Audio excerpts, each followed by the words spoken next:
آج 14 اگست کا دن ہے، یعنی آج ہمارے پاکستان کی 73ویں سالگرہ ہے۔ آج ہم نے فیس بک پر پروفائل پکچرز بدلی ہوں گی، کچھ لوگوں نے واٹس ایپ پر جشن آزادی مبارک کے اسٹیٹس لگائے ہوں گے، کچھ لوگوں نے گھروں پر جھنڈے لگائے ہوں گے، کچھ لوگوں نے اپنی گاڑیوں اور موٹر سائیکل پر بھی جھنڈے لگائے ہوں گے، اور ہم سب نے 14 اگست کی چھٹی منانے کا پلان بھی بنایا ہوا ہوگا۔ مگر سوال یہ ہے کہ جب ہمارے پاکستان میں ملک سے اتنے محبت کرنے والے لوگ موجود ہیں تو آج ہمارا ملک تباہی کے دہانے پر کیوں کھڑا ہے؟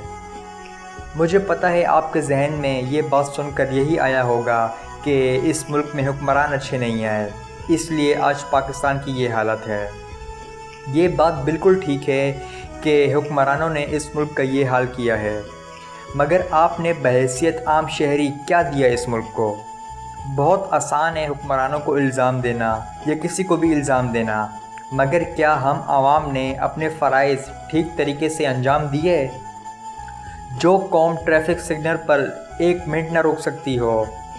جو قوم کرونا وائرس کے آتے ہی فیس ماسک اور سینیٹائزر مارکیٹ سے غائب کر دے،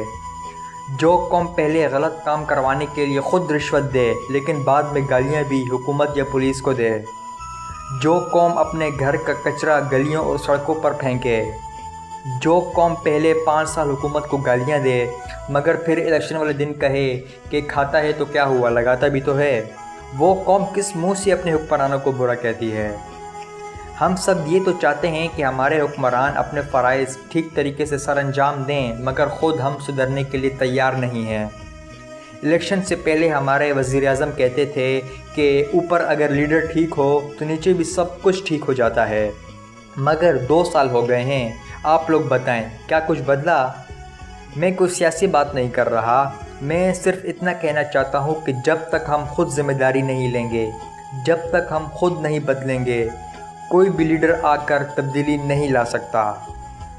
لوگ کہتے ہیں ہمارے اکیلے بدلنے سے کیا ہو جائے گا، سب کچھ تو پہلے جیسا ہی ہوگا۔ تو کوئی انسان سب کو نہیں بدل سکتا، یہ ممکن ہی نہیں ہے کہ کوئی انسان سب کو بدل دے، مگر انسان خود کو تو بدل سکتا ہے، یہ تو ممکن ہے۔ تو اگر ہر شہری اوروں کی فکر کو چھوڑ کر خود کو بدلنے کی کوشش کرے تو بہت جلد پوری قوم بدل جائے گی۔